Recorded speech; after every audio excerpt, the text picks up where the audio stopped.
I've been told Vijay is in the garden. So let's go and meet him.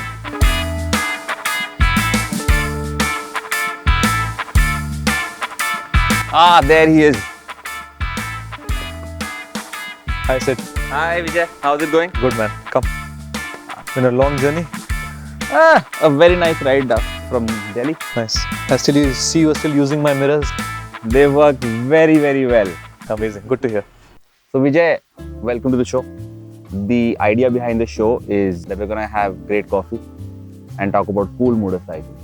Right? There's nothing cooler than Rajputana to cover, and that's why we are here in Jaipur. For this, we've got a cold brew done for you. Okay. It's basically a coffee that you brew in normal temperature water over 24 hours, and the result is something that's very less acidic and a lot milder than how your coffee would taste. Sure. I hope you don't mind black coffee. No, I like black coffee.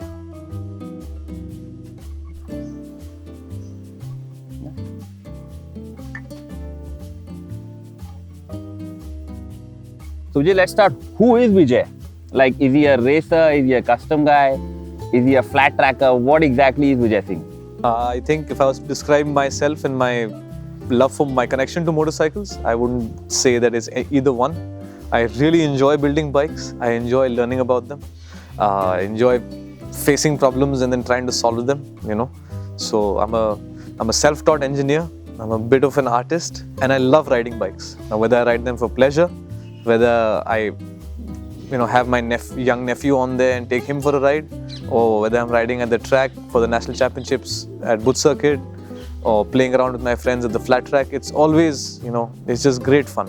So I think I enjoy the competitive nature of racing as well as working with bikes and, just exploring this whole world of motorcycles, so to speak. Super. And how did Rajputana start? So you did your mass comm, came back, and how did it all begin? Like you said, when I finished my degree and I came back, I had a few months to kill, before I actually started my official job in Bombay or wherever and start a 9 to 5 and work with a media house. So in these 6 months that I had off, I decided to take on a bike building project. I mean, as almost like a summer project for myself. And I did a little bit of research online. I reached out to my dad's old mechanic, who's an excellent metal fabricator. So Shakur ji had never built a bike before, but he was more than keen to help me build one or try and build one together. We were successful 6 months later, and we took it to the Auto Expo in 2010. And just the very fact that people appreciated our work, or they couldn't wrap their heads around the fact that, these unknown non-engineers have built this bike and it actually works and runs and looks nice. That was a big boost for me, and we've just grown from strength to strength from that day to this, and it's been 11 years of doing this now. Oh, super. And that bike was the original Gangster. G, correct. The first bike I ever built was the OG. And take us a bit through that bike. What did you do there? What did you want to do with that bike? Well, for the first bike itself, I wanted to use a Royal Enfield engine. So I wrote to the company, made a few phone calls back and forth. We had a little correspondence. They weren't too sure about giving an individual a blank engine. They didn't know what I wanted to do with it at that time. So there was a little, there were some nerves and a little trepidation there. But they finally said yes to me, which was very nice of them. I'm still thankful to them for that. Sent me that block, and that's when I set about going to find the right materials needed. Whether it was the pipes for the frame. So I had to go and find the right pipe guy, place in my orders, try and bend those pipes, heat them, cut them, weld them, and get a basic skeletal structure in place that held my engine. Next was to get the wheels in place. We had a hardtail rear, so that was straightforward. But for the front, we had to build a Springer suspension. Now, the minute we had the front, we had to start looking at the dynamics of the bike. So read up a little about the rake, trail, wheelbase, ground clearances, CG, whatnot. And you can always work within those parameters to still build a bike that, rides decent, and it can look like anything you want it to look like, as long as those basic parameters of physics are kept in mind. So that's what we did with that bike, a fair amount of theory. Shakur ji's excellent work with metal, with his cutting, metal shaping, bending of pipes, just the works, So we put that whole bike together, and seeing it for the first time, in his shop, without a gas tank on it, without any wiring in it. It was just a frame, 2 wheels, but it was suspended in the air now, It was a rolling chassis. and to see that much of that bike, come together, honest to God, moved me. It really did something for me inside, and it gave me it got the hair standing up on the back of my, hand, and I knew that, if every bike could give me that feeling or even an ounce of that feeling, this would be a great journey to start off on. And that's how RCM started. And since that bike, we went on to build a few more bikes after the Auto Expo. We built one the first one we did was for a client down south, Nandi, Subhayu, who just saw our work online and commissioned to build. Then we reached out to John Abraham and we did a bike for him.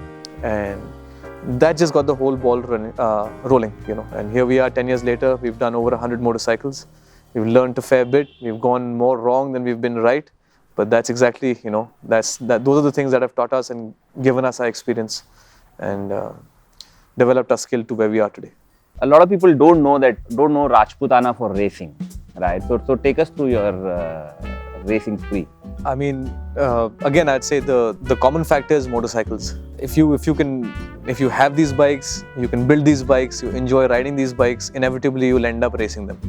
I think that's like, if you have a horse and you have another person on a horse, you might feed them and take them to drink water and go hunt or whatever. There will come a time when you'll try and race each other, and that's again one of our main nerves is racing other than building bikes. It allows us to go have a good time with the team or go have a good time ourselves, be part of a competitive atmosphere, try and come out on top, try and push yourself, But it gives something back to you, It's a character building experience. It's a sport at the end of the day, and if you can develop your skill to allow a machine to feel weightless, so to speak, or feel like it's sliding around, or to the bystander, it might look like you're out of control, but you're actually in control, even with not having traction. I mean, those are the feelings that that actually get your blood rushing, that give you that adrenaline, that make you keep wanting to go back to the track despite your crashes or despite your losses or despite bike failure. It's like if you were to explain a good cricket shot or like a good basketball swish that you hit, or a long golf drive that you hit, or a six. I mean, you remember those feelings. Similarly, if you can do a corner really well, you can enter it fast at the limit or at your limit, or, and hold it through with it, lent in nicely, looking ahead, anchored to the bike, and drive out of it as well. I mean, those things stay with you, and it's a really nice combination of your hand and eye skill coming together to give your heart some happiness. Yeah, you also launched the Harley Davidson Academy last year at the IBW. Correct. So we didn't really have an academy per se. We had a training school, and for that we had Marco Belli, who is a master flat track instructor. I mean, he's helped build Valentino Rossi's Motor Ranch, which is his flat track course in his village in Tavulya, and he keeps going back to him, and Rossi consults Marco for the next tracks that he's also going to build, or for repair work, or for changes in his track and whatnot. Excellent flat tracker, a great coach, a great person. So it was nice to have him down that time through Harley Davidson. They had called a bunch of media people, so there were some journalists there.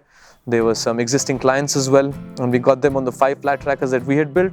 Marco Belli and Alessandro Pagani, 2 Italians, were there, and under their tutelage, under their training, we actually kicked off that school, and we've been running these training programs since then.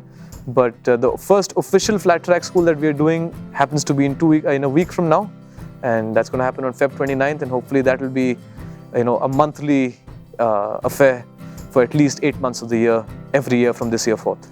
Super. And so let's go back to building motorcycles, because that's how Rajputana started. And I know it's probably a very difficult question for you to answer, but what's your favorite motorcycle that you've built? It is a difficult question in the sense that I'd say, looking back, I'd say the hardest bikes seem to be my favorite bikes. For one, because it pushed us, day in and day in and out, to just do more research about them or try and find a solution to a problem. So Jordar would be the most extensive bike, and I think the most fruitful build that we've had. That was a few years back. It was very challenging at that point, and we had the right kind of client, we had the right kind of brief, we had an extensive timeline, we had a good budget. So it was a blank canvas. It was a build from scratch and with a big V-twin. So I'd say that would be my favorite bike. So if someone wants to get a bike done by Rajputana, what is it that they can expect out of it? they can expect that the timelines are not going to be met because we don't have timelines, you know.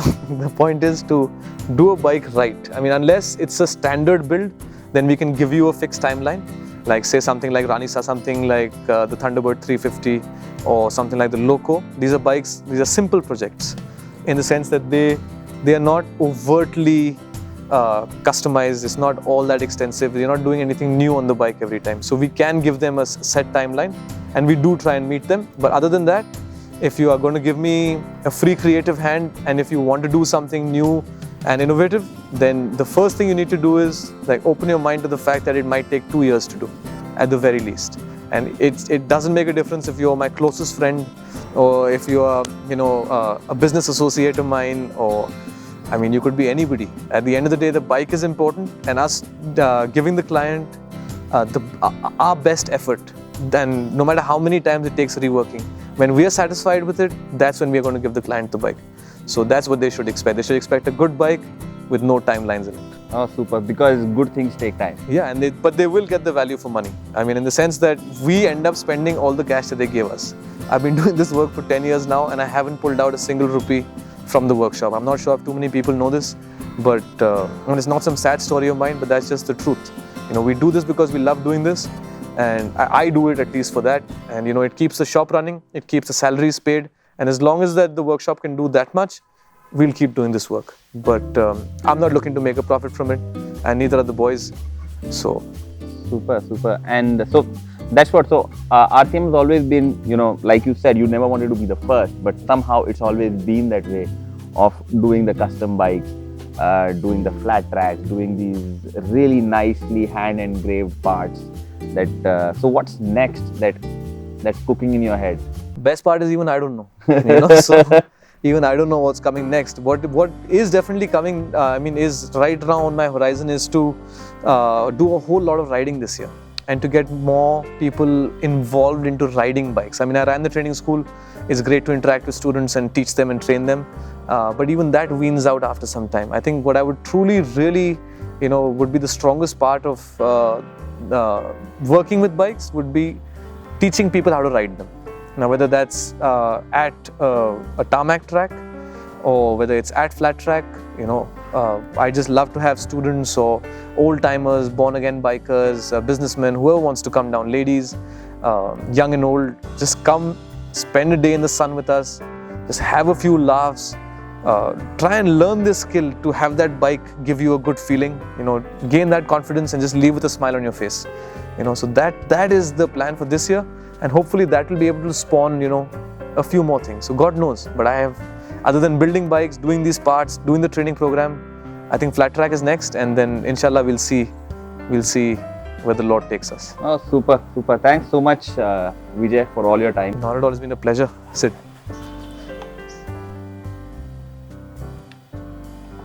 So that was an amazing conversation with Vijay. In the episode today, we made a cold brew. Let's take a look at how you can make your own cold brew.